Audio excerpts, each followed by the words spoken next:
네, 금요일 밤입니다. 어떠십니까? 피곤하시죠? 주 5일 근무하시는 분들이라면 아마 지금 이 시간이 가장 피곤이 쌓여 있을 그런 시간이실 겁니다. 그리고 뭐 주 5일 근무가 아니신 분들, 뭐 다른 패턴으로 지내시는 분들, 또 항상 긴장해야 되는 그런 분들도 계실 겁니다. 어쨌든 그런 분들에게는 쉼이 또 다른 시간, 또 다른 의미로 다가올 수도 있을 것 같습니다. 어찌되었건 우리 성도님들 만성 피로 아니면 만성 스트레스 그런 것들에 시달리고 살고 계시지는 않습니까? 그래서 쉬고 싶다 그런 생각하고 계시지는 않습니까? 자, 오늘 마태복음 11장에서 예수님께서 수고하고 무거운 짐진 자들아 다 내게로 오라 내가 너희를 쉬게 하리라 그렇게 말씀을 하십니다. 자, 그런데 그 말씀하신 이후에 내 멍에는 쉽고 내 짐은 가볍다 그렇게 말씀을 하세요. 그럼 짐을 바꿔 진다는 거예요. 그죠? 이전에 졌던 짐과는 다른 짐을 져야 된다는 겁니다. 그게 쉼이 될 수 있을까? 그런 생각이 들기도 합니다. 어쨌건 예수님께서 이 쉬게 하리라 그 말씀을 하신 이유가 어떤 의미가 있는지 우리는 무엇을 이 말씀을 통해서 깨달아야 할지 그것을 오늘 한번 살펴보도록 하겠습니다. 자, 그런데 이 너희를 쉬게 하리라 라고 말씀하시기 이전에 몇 고을의 이름을 말씀하시면서 그 고을들을 책망하시는 내용이 오늘 마태복음 11장 본문 가운데 들어가 있는 것을 보게 됩니다. 고라신, 벳세다, 가버나움 이 고을들을 향하여서 너희가 회개하지 아니하였다 책망을 하십니다. 차라리 이 소돔이 심판 때가 되었을 때 소돔이 더 견디기 쉬울 거야. 그리고 오히려 두로와 시돈에 내가 행했던 기적들을 행한다면 오히려 그 이방인들이 더 회개를 할 거야. 예수님이 그렇게 말씀을 하세요. 그러면 이 세 지방 어떤 공통점이 있기에 그런 말씀을 하셨을까? 뭐 갈릴리 지역이라는 공통점도 있고 오늘 마태복음 11장에 따르면 예수님의 그 이적을 예수님의 권능을 가장 많이 행한 지역이었다는 겁니다. 이 오병이어의 기적이 일어났던 곳, 베드로의 장모를 고치시고 온갖 귀신 들린 자, 병든 자를 고쳐주신 장소가 바로 이 지역이거든요. 그런데 그 어느 곳보다 가장 많은 권능으로 보여주신 지역이건만 저들이 회개를 하지 않았대요. 그래서 예수님께서 그렇게 신랄하게 책망하시고 말씀하시는 그 모습이 나왔던 것을 보게 됩니다. 그러면 이 도시들이 어떠했길래 뭐 회개하지 아니하였다? 물론 회개하지 않아서 책망을 받았지만 어떤 모습이 있었기에 이처럼 예수님의 심한 책망을 받게 되었을까? 마태복음 11장 25절에 이렇게 되어 있습니다. 그때에 예수께서 대답하여 이르시되 천지의 주제이신 아버지여 이것을 지혜롭고 슬기 있는 자들에게는 숨기시고 어린 아이들에게는 나타내심을 감사하나이다. 자, 여기서 이 지혜 있고 슬기 있는 자라는 말씀, 우리가 말씀을 알고 하나님을 경외하는 그 지혜라고 보통 우리는 생각을 하는데 오늘 본문에서의 뜻은 그 뜻은 아닙니다. 이를테면 예수님께서 베풀어 주시는 그 복음 아니면 예수님의 그 지혜, 예수님의 어떤 관점들 그것을 따라 살아야 될 터인데 그것과는 다른 어떤 관점과 다른 시선과 다른 생각으로 살아가는 것을 이 지혜와 이 슬기라고 말을 하고 있는 겁니다. 자, 이 오병이어 기적을 베풀었을 때 요한복음에 그런 말씀이 있습니다. 예수님께서 너희들이 나를 찾는 까닭은 표적을 본 것이 아니라 떡을 먹고 배불렀기 때문에 나를 찾는 것이다. 그 말씀을 하십니다. 이 베세다에서 일으키셨던 기적, 오병이어의 기적을 두고 그렇게 말씀을 하시죠. 자, 그렇다면 이 표적이라는 것은 예수께서 그리스도가 되심을 나타내는 그 모든 사건들을 표적이라고 말합니다. 예수님께서 수많은 권능, 가장 많은 권능을 보여주셨는데 예수님은 그것이 표적이라는 거예요. 내가 그리스도됨을 알리고 그것을 통하여서 예수님께서 알리고 싶은 어떤 목적과 방향이 있었다는 겁니다. 그런데 그 마을 사람들, 그 고을 사람들은 자기들의 지혜와 자기들의 슬기로움, 자기들의 꾀, 자기들의 어떤 처세술 그런 것들로 예수님의 권능의 원래의 목적을 오해하고 있었다는 거죠. 표적을 나타내고자 했는데 사람들은 떡을 찾는 거예요. 구원을 복음을 선포하고 싶은데 저들은 그냥 처세술과 지혜를 배우려는 겁니다. 그렇기 때문에 예수님께서 저들을 책망하시는 거예요. 그리고 회개하지 않았다. 회개라는 것이 하나님의 언약으로 돌아가는 그 모습이 회개입니다. 내 잘못을 구체적으로 드러내는 것도 회개겠지만 구약과 신약의 의미에서 전체적인 회개의 의미는 하나님의 언약으로 돌아오는 게 회개이거든요. 자, 그러니 이 예수님께서 저들을 책망을 하셨던 겁니다. 자, 그렇다면 예수님께서 권능을 보이셨는데 그 권능이 목적하고 권능을 보이신 까닭, 이유가 어디에 있을까? 그것도 우리가 살펴봐야 될 겁니다. 자, 그것을 알아보기 위해서 우리가 좀 시선을 넓혀서 이 마태복음 11장 전체를 봐야 돼요.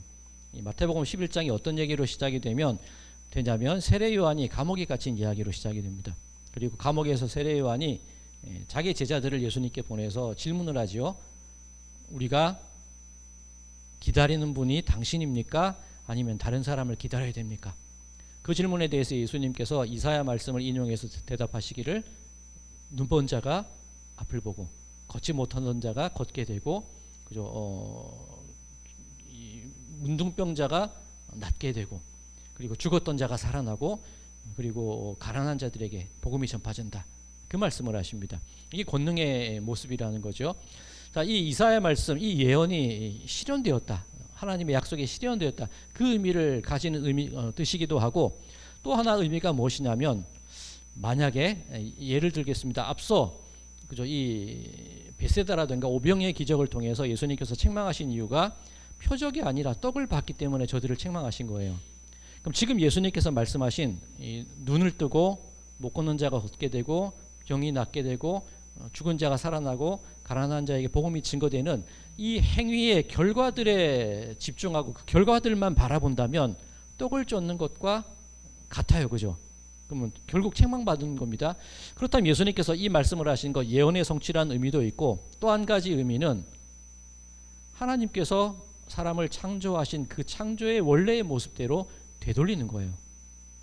이 당시 귀신 들린 자, 나병 환자, 가난한 자 다 어떤 사람들입니까? 하나님의 저주를 받았다고 여기지는 사람이거든요.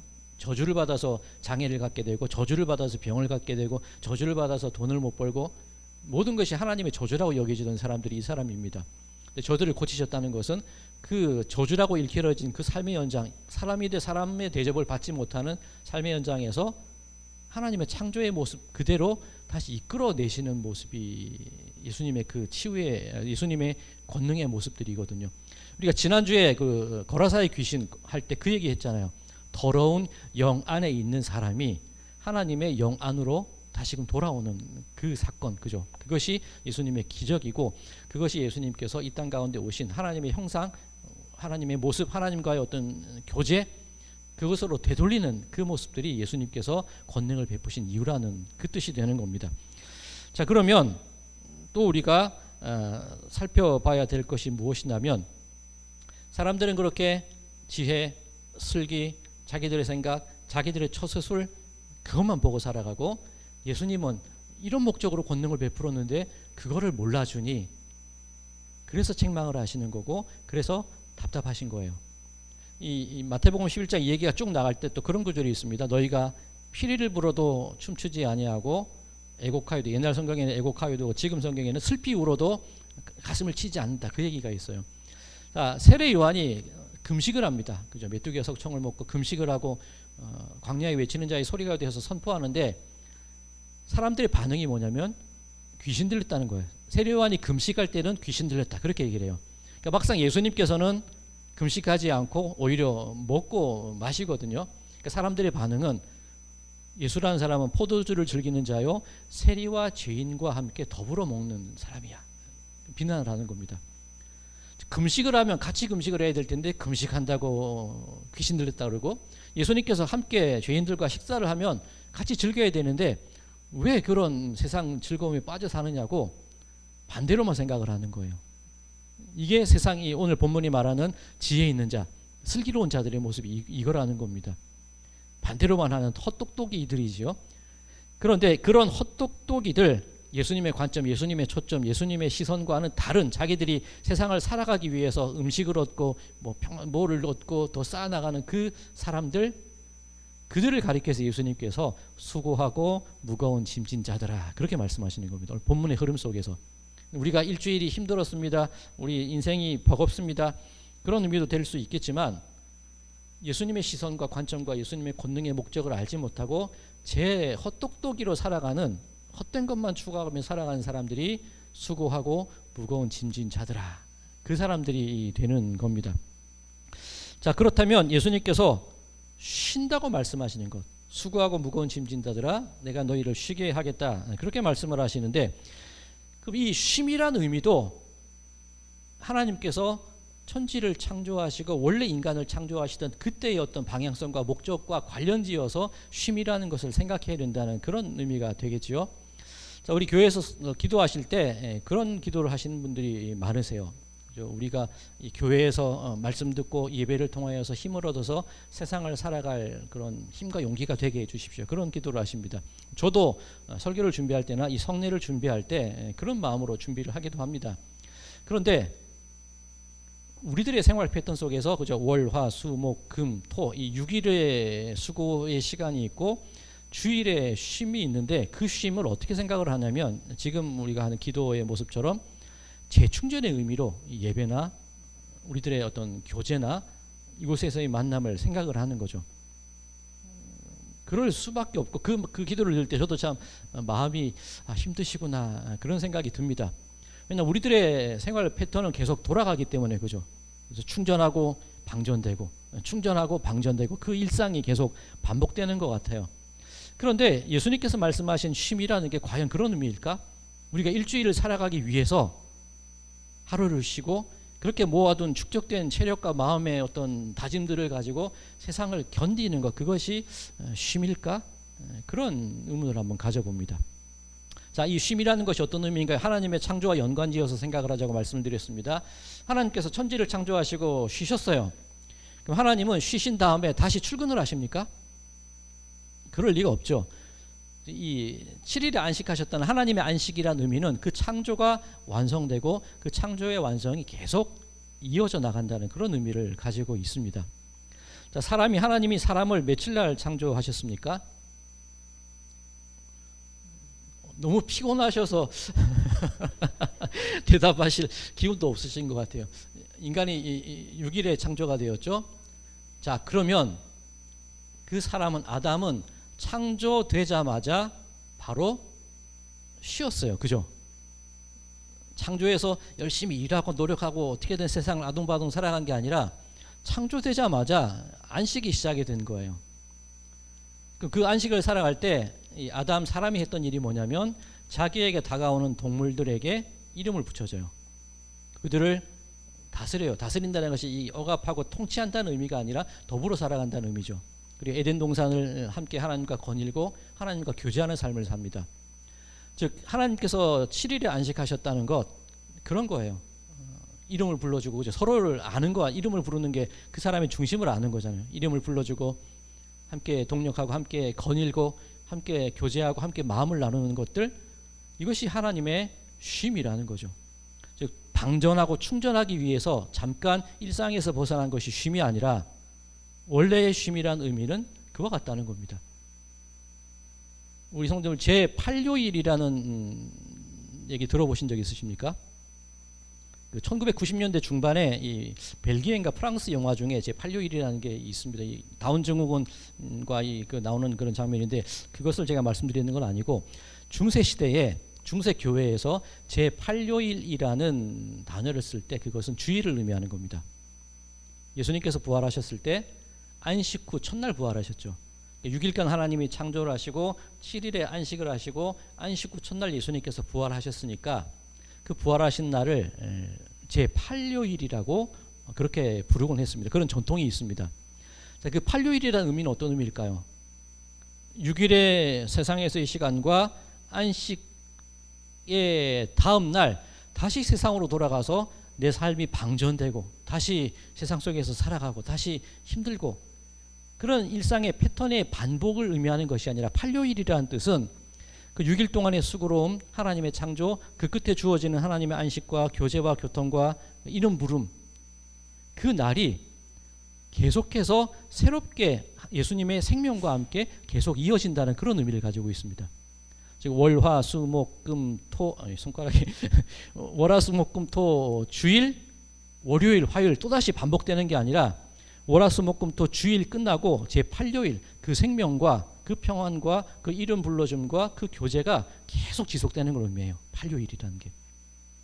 그리고 이 가톨릭 같은 경우에 그런 전통이 많습니다. 팔각형. 우리도 지금 이 세례대가 교회에 있습니다.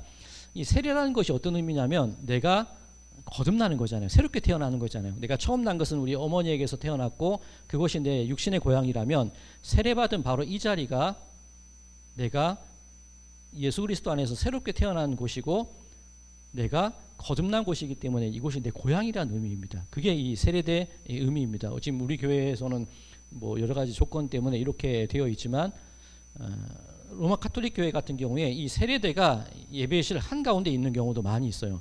그리고 그 세례대가 팔각형으로 만들어집니다.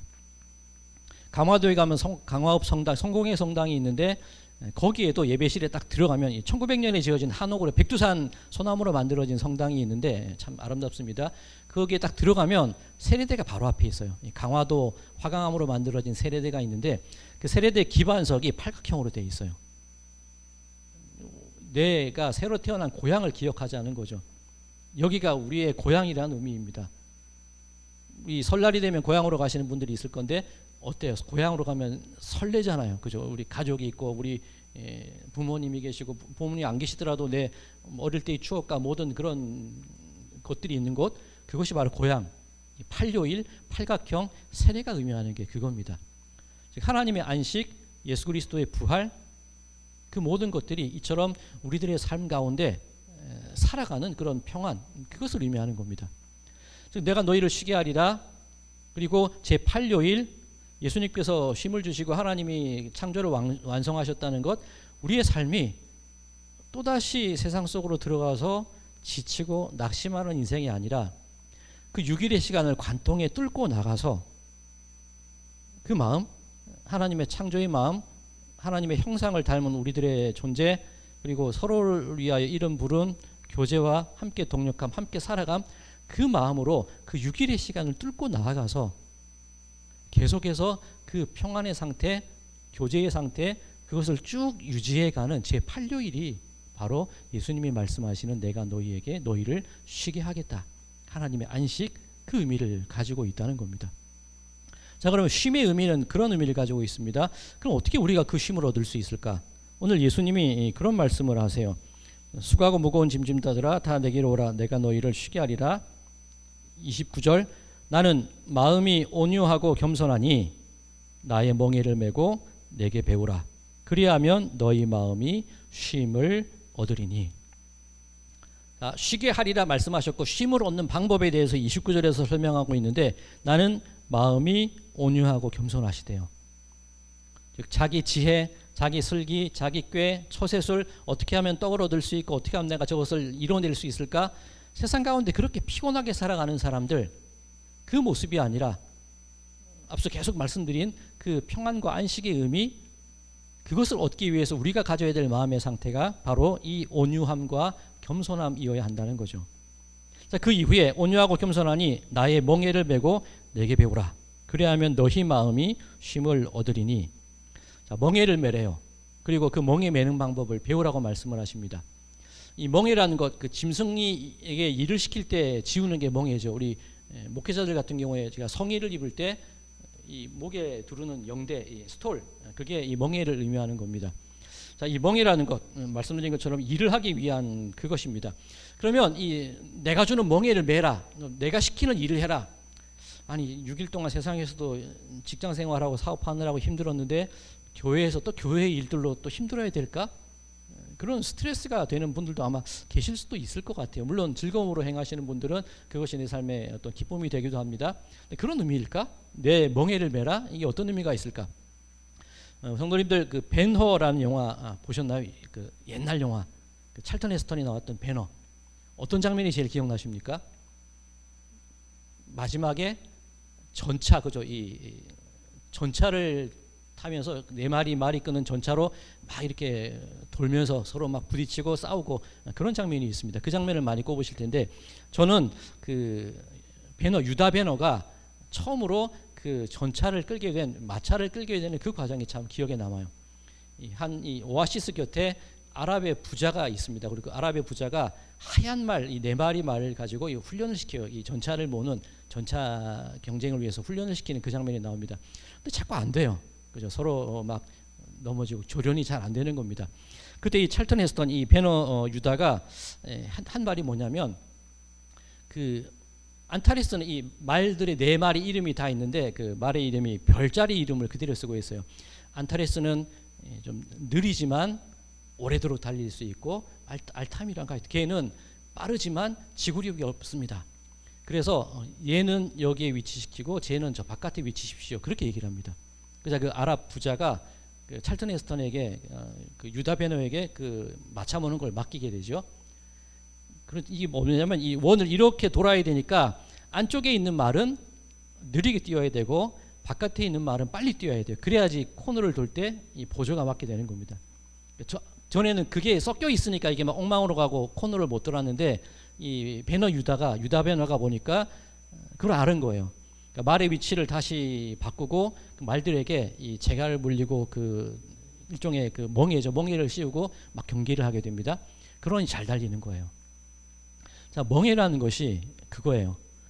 얘는 느리지만 지구력이 있고 얘는 빠르지만 빨리 지칩니다.